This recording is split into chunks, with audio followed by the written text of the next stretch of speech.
The poker world is full of glory, pressure, and hard-earned victories, but even the greatest players sometimes walk away, burned out, disillusioned, or seeking something more. What makes a poker legend decide it's time to leave, and where does their journey take them next? So let's go ahead and jump into the action. Annie Duke.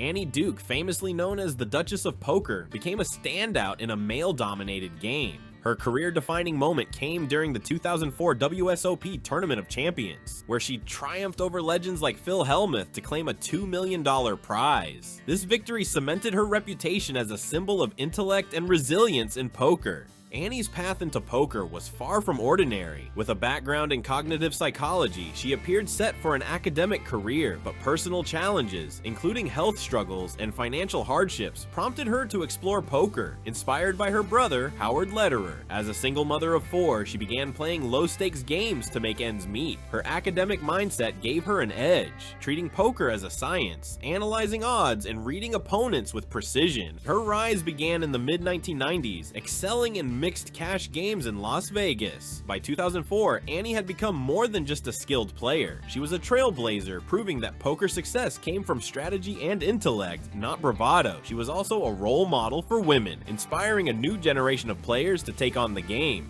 However, poker came at a cost. The endless travel and long hours strained her personal life, especially her relationship with her children. Annie later described the loneliness of the poker circuit and the increasing disconnect she felt from the game. By the mid-2000s, her passion for poker had begun to fade. In 2010, she took a leading role in the Epic Poker League, an ambitious project aimed at elevating the game's status. But the league folded after one season amid financial controversy, drawing heavy criticism from the poker community. The backlash marked a turning point for Annie, who decided to leave professional poker altogether. "It was no longer something I loved," she said, reflecting on her departure. After poker, Annie found new purpose. She became a decision-making expert, writing best-selling books and consulting for business leaders. Combining her poker experience with behavioral science, she helps others navigate uncertainty with confidence. While Annie no longer plays professionally, she occasionally reflects on her time in the game. "Poker taught me how to think critically," she said, "but it wasn't where I wanted to stay."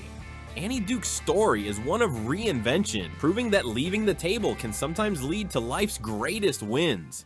Doug Polk. Doug Polk is one of the most recognized names in poker, celebrated for his sharp strategies, fearless table presence, and memorable rivalries. But in 2018, just a year after winning $3,600,000 in the high roller for one drop, Polk shocked the poker world by walking away from the game. Why would one of the best in the business leave at the height of their success? Polk's decision wasn't sudden. It was a culmination of years of pressure and self-reflection. Playing poker at Polk's level required more than just skill. It demanded relentless preparation, constant study of solvers, and an ability to stay one step ahead in a game that evolves quickly. Polk described the mental strain of high-stakes poker, the hours of reviewing hands, and the never-ending grind to maintain an edge. But the real challenge wasn't just the game. It was the joy that had faded. "I just didn't love it anymore," Polk admitted in a candid video announcing his retirement. Leaving professional poker didn't mean leaving poker entirely. Polk remained a presence in the community, using his popular YouTube channel, Doug Polk Poker, to educate and entertain fans. His mix of strategic hand breakdowns, satirical content, and commentary on industry controversies made his channel a must-watch. Even after retiring from competitive play, Polk occasionally returned for high-profile matches, such as his 2021 heads-up grudge match against Daniel Negreanu, which reignited his competitive fire and thrilled his fans. Oh, let's fucking go! While his YouTube content has evolved, his sharp wit and ability to break down complex concepts continue to attract a loyal following. Despite stepping away from the daily grind of poker, Polk's influence remains strong. Looking back, Polk has no regrets. "Poker gave me everything I have, but I knew when it was time to move on," he said. His story is a rare one, a player who walked away not because he had to, but because he wanted to. And even in retirement, Doug Polk continues to shape the poker world in his own way. D-Dang. Dang, widely recognized as You're in Danger, was a powerhouse in the high-stakes online poker world throughout the 2000s. Playing on Full Tilt Poker, Dang battled the game's elite, including Phil Ivey and Tom Dwan, frequently engaging in six-figure pots. His calm, calculated aggression made him a nightmare at the virtual felt. One unforgettable session saw him rake in over $1 million. Dang didn't stumble into poker by chance. While attending college, he began playing micro-stakes online games, quickly realizing he had both the discipline and the mindset to excel. As he climbed the stakes, Dang's analytical approach and adaptability allowed him to outthink even the sharpest competitors. By the late 2000s, he was one of Full Tilt Poker's most successful grinders, quietly accumulating millions while building a menacing reputation. Yet, the demands of high-stakes poker were relentless. Long hours at the computer, razor-thin profit margins, and the stress of swings that could wipe out months of earnings pushed Dang to his limits. Then, in 2011, Black Friday changed everything. The sudden shutdown of Full Tilt Poker froze player funds and sent shockwaves through the poker world. For Dang, it was a moment of reckoning. Rather than continue the grind in an uncertain industry, Dang made a bold choice. He left professional poker behind and partnered with his brother to open a series of restaurants in Virginia. The same meticulous planning and work ethic that defined his poker career helped him thrive as an entrepreneur. These days, Dang rarely plays, but he reflects on his poker career with satisfaction. "It was a wild ride," he once said, "but I've moved on to new challenges." Ramzi Jalassi. Ramzi Jalassi, a Swedish poker standout, dominated the European poker tour in the early 2010s with his fearless, loose, aggressive style. Known for applying relentless pressure and exploiting opponents' mistakes, Jalassi reached the pinnacle of his career in 2012 at EPT Prague. Outlasting a field of over 800 players, he secured the title and €835,000, cementing his reputation as one of the most skilled players on the circuit. Jalassi's rise in poker began as a teenager, grinding through online tournaments before transitioning to the live circuit. His ability to read opponents and adjust his strategy on the fly made him a constant threat. At the felt, he played with a calculated recklessness that often forced his opponents into making costly errors. His win at the Italian Poker Tour in 2009, where he banked €170,000, was an early sign of his ability to close out tough fields. However, the grind of professional poker began to wear on him. Endless travel and marathon sessions left Jalassi mentally and physically exhausted. During his deep run at EPT Prague, he later admitted to battling burnout, even as he closed in on victory. The constant pressure to perform, coupled with the isolation of the poker lifestyle, started to overshadow the thrill of the game. After his victory in Prague, Jalassi shocked the poker world by stepping away from the game entirely. He described poker as becoming more of a job than a passion, with the strain of the lifestyle outweighing the rewards. The swings, the variance, and the unpredictability of tournament poker no longer aligned with what he wanted from life. Jalassi redirected his energy toward personal growth and entrepreneurship. He founded a network of psychotherapists in Sweden, leveraging the discipline and problem-solving skills he had honed at the tables. Reflecting on his decision, he said, "Poker was an incredible experience, but it wasn't sustainable for me. I wanted something more balanced." Ramzi Jalassi's career highlights the intense demands of professional poker and the courage it takes to step back. Vanessa Selbst. Vanessa Selbst, widely regarded as one of the greatest poker players of all time, built a legacy defined by dominance, strategic brilliance, and an unyielding competitive spirit. Her career was punctuated by numerous accolades, including 3 WSOP bracelets and over $11.9 million in tournament earnings. Notably, her back-to-back victories at the North American Poker Tour in 2010 and 2011 showcased her unparalleled skill. Selbst's journey into poker was unconventional. She initially pursued a career in law, earning a degree in political science from Yale University. However, her passion for poker led her to the felt, where she quickly made a name for herself. Her ability to read opponents and make bold moves set her apart, leading to significant tournament successes. In 2018, at the age of 34, she announced her retirement from professional poker to pursue a corporate career and start a family with her wife. Transitioning to the finance sector, Selbst joined Bridgewater Associates, a prominent hedge fund, applying her analytical skills in a new arena. However, the allure of poker never fully faded. In April 2023, Selbst made a notable return to the poker scene by joining the WSOP Thrill Team. Expressing her excitement, she stated, "Honestly, I was just looking for an excuse to get back. I've missed it." Selbst's return was met with enthusiasm from the poker community. It's back! Selbsty! Eager to see her strategic prowess back in action. While she acknowledged the challenges of balancing her professional life with poker, her passion for the game remained evident. Reflecting on her journey, Selbst noted that poker had been intellectually challenging, exhilarating, and rewarding, but stepping away allowed her to explore new avenues and personal growth. Vanessa Selbst's story is one of remarkable achievement and thoughtful introspection. Her return to the felt serves as a reminder that while one may step away from the game, the passion for poker often remains, ready to be reignited. Jason Les. Jason Les isn't the most famous name in poker, but his contributions to the game and beyond make him a figure worth knowing. A heads-up no-limit hold'em expert, Les excelled in one-on-one battles. His approach wasn't flashy, but it was effective. Les's breakthrough moment came in 2015, but not in the way most players make headlines. He was selected to compete against Claudico, an artificial intelligence program designed to test human capabilities in heads-up no-limit hold'em.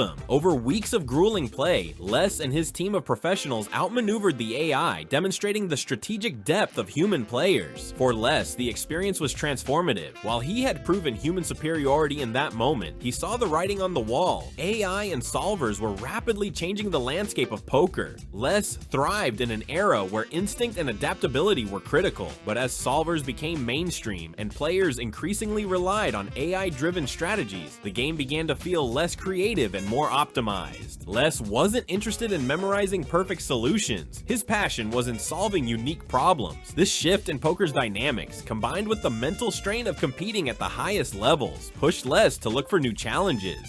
In 2017, Les made the bold decision to leave professional poker and enter the cryptocurrency industry. He joined Riot Blockchain, a company focused on Bitcoin mining and blockchain innovation. His ability to manage risk and think strategically helped him rise quickly within the company, eventually becoming its CEO. In many ways, his transition wasn't surprising. Both poker and cryptocurrency require sharp analytical skills, a willingness to embrace uncertainty, and the ability to adapt to rapid change. Reflecting on his poker career, Les credits the game with shaping his mindset and preparing him for high-stakes decision-making. "Poker taught me how to analyze situations and handle pressure," he once said. While he no longer plays professionally, his experience at the tables remains a cornerstone of his success in the blockchain world. Chris Moneymaker, the man behind the boom.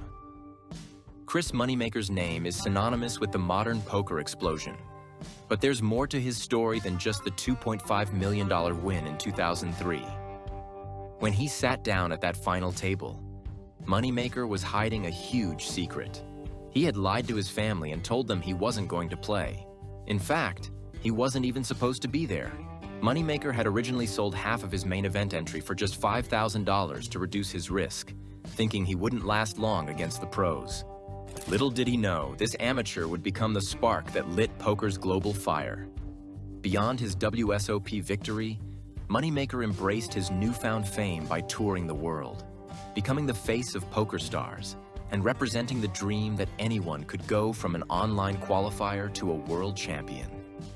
But life on the road came at a cost. The constant travel, pressure to perform, and the public spotlight took their toll on Moneymaker's personal life and mental health. He's openly spoken about battling depression during his career and the struggles of keeping up with the relentless schedule. Moneymaker's departure from PokerStars in 2020 was more than just a change of sponsorship. It was a signal of his shift in priorities. He wanted to reclaim time with his family and regain balance after nearly 2 decades in the limelight. Still, he continues to be a pivotal figure in poker, making appearances at select events and focusing on new business ventures like Moneymaker Gaming, his own poker room and merchandise brand. By stepping back, Chris Moneymaker left behind a legacy larger than any prize pool. A legacy that showed the world that poker wasn't just a game of pros, but a game for the dreamers. Barry Greenstein, the Robin Hood of poker. Barry Greenstein wasn't just another face at the poker table. He was a legend, earning the nickname the Robin Hood of poker for his generosity. Over his career, Greenstein amassed over $8 million in live tournament earnings. But it wasn't just the money that defined him. He gained widespread respect, not only for his skill, but for donating a significant portion of his winnings to charity, particularly towards children's causes. Greenstein's accolades include 3 World Series of Poker, WSOP bracelets, and 2 World Poker Tour, WPT titles. His most notable victories were in the 2004 WPT No Limit Hold'em Championship, where he took home $1.2 million, and his 2005 World Series of Poker win in the 1.5 thousand pot limit Omaha event. Barry was never the loudest or the flashiest, but his consistent success and calm demeanor earned him the admiration of players and fans alike. Throughout his career, Greenstein donated millions to charity, with one of his preferred beneficiaries being Children Incorporated, a nonprofit supporting children in need around the world. This commitment wasn't just a media move. It became a defining part of his legacy in poker. But as poker evolved, Barry slowly stepped back. The game's culture began to shift, with new, younger players embracing aggressive tactics and online poker rising to dominance. Televised poker began to focus more on entertainment and personalities, rather than just skill.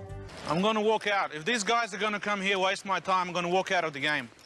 Barry, with his analytical style and calm persona, didn't fit into this new mold. In the mid-2010s, Greenstein started making fewer appearances at major events, prioritizing his family and stepping back from the grind of high-stakes tournaments. Some say the changing dynamics of the game pushed him out, while others believe it was a natural step after decades at the table. In the end, Barry Greenstein's quiet exit from the public poker scene left a noticeable gap, a reminder that even the most respected figures have their limits. But his contributions, both at the tables and beyond, left a legacy that few can match. Joe Hackham, the end of an era for the Aussie champ. Joe Hackham didn't just win the WSOP main event in 2005, he became a national hero in Australia, putting the country on the poker map with his historic victory. Hackham's win earned him $7.5 million, the largest payout in poker history at that time. But beyond the prize money, Hackham's win was a cultural milestone. In the years following his triumph, Hackham became a global ambassador for the game, representing poker stars and traveling the world to promote poker. However, as poker's landscape evolved, Hackham began to express his frustration. He openly criticized the kill or be killed mentality that seemed to dominate the game, pointing out that the camaraderie and respect he once experienced were being replaced by hyper-aggressive strategies, and a new generation of players focused solely on money. By 2011, Hackham's appearances at major tournaments became sporadic, and in 2012, he parted ways with PokerStars after 6 years as their ambassador. The split signaled a shift in his career, with Hackham choosing to focus more on business ventures and family. He made it clear that he wasn't interested in grinding tournament circuits full-time anymore, stating that the game had lost its appeal for him. Today, Hackham's exit from the spotlight is seen as the end of an era for Australian poker. His departure left a void that few have been able to fill, marking the closing of a chapter where the joy of the game seemed just as important as the winnings. Jennifer Harman, the queen of high-stakes cash games.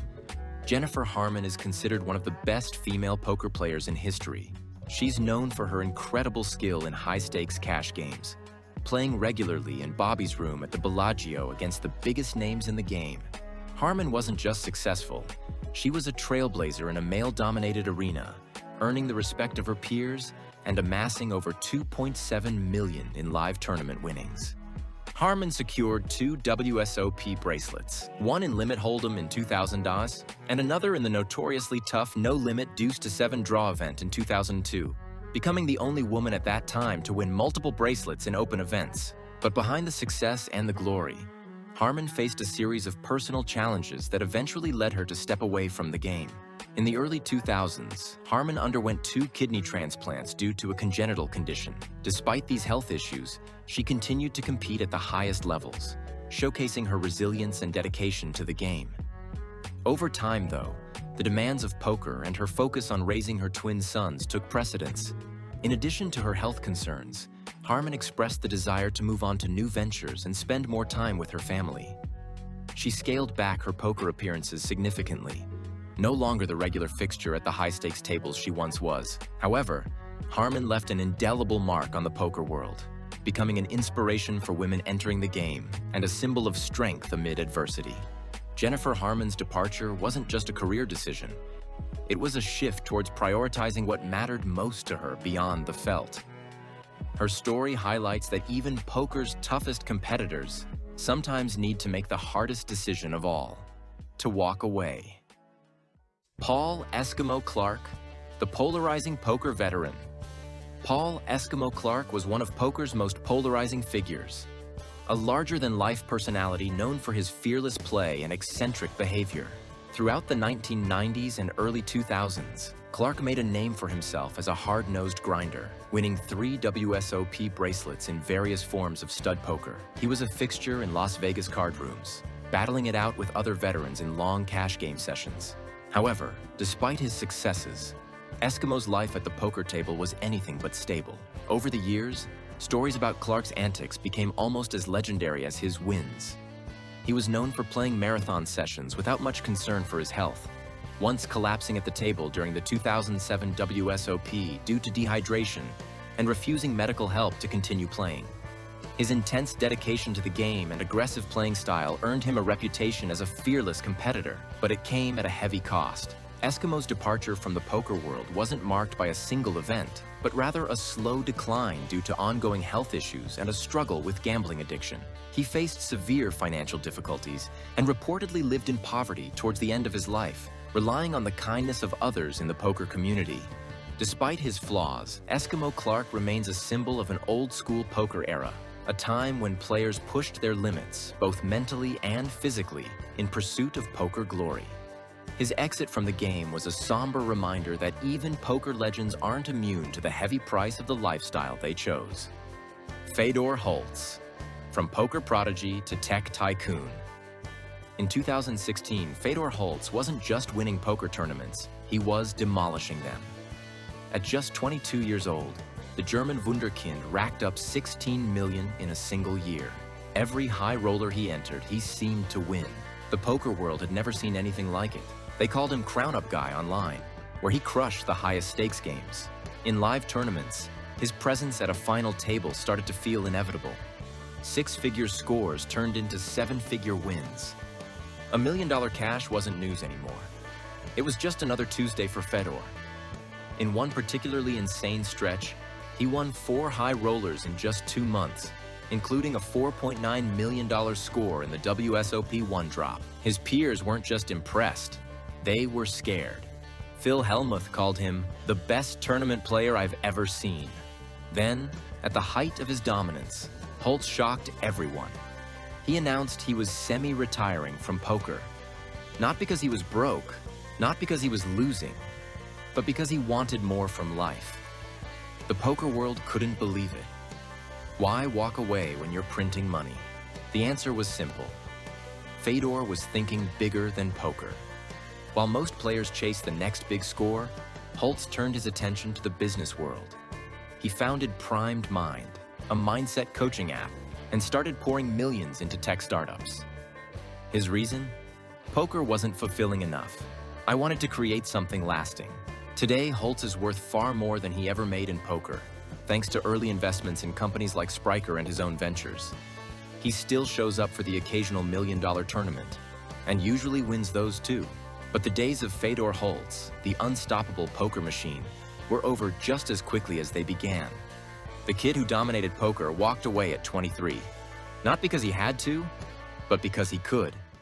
Howard Lederer, the rise and fall of the poker professor. Howard Lederer wasn't just any poker pro, he was one of the most respected strategists in the game. Known as the poker professor due to his analytical approach and deep understanding of poker strategy, Lederer carved out a legendary career in the late 1990s and early 2000s. He was one of the co-founders of Full Tilt Poker, which at its peak was the second largest online poker site in the world, and his role earned him immense wealth and influence in the poker community. But Lederer's world came crashing down in 2011 when the US Department of Justice dropped a bombshell, accusing Full Tilt Poker of being a Ponzi scheme. Players' funds, amounting to over $300 million, were reportedly used to pay the site's owners and executives instead of being kept secure. Dubbed Black Friday, this scandal rocked the poker world and sent Lederer's reputation into freefall. What made Lederer's departure particularly significant was the sheer scale of the fallout. He went from being a poker icon to a pariah almost overnight. Although Lederer avoided jail time, the public backlash was severe.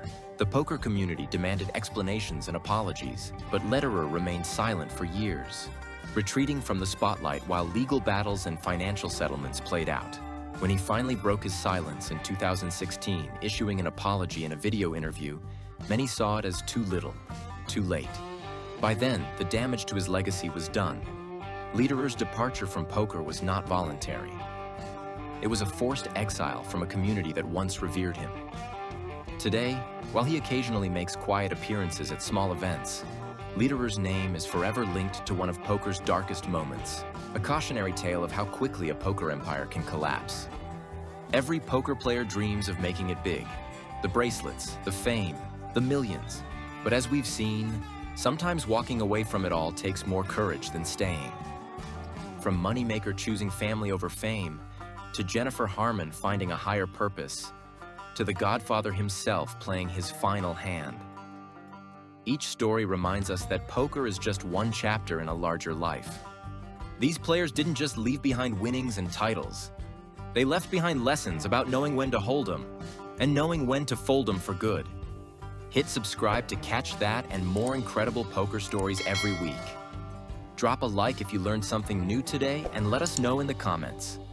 Which poker legend story surprised you the most?